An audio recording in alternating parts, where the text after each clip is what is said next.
Siz hozir telefon mikrofoniga yozilgan ovozni eshityapsiz.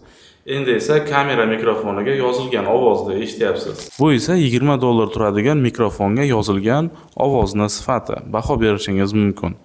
Bu esa Zoom H1n diktafoniga yozilgan ovozni sifati. Bu diktafonning narxi $100. Va nihoyat bu $140 turadigan DJI Mic Mini mikrofoniga yozilgan ovozni sifati. Ushbu mikrofonlardan qaysi biri sizga ma'qul bo'ldi?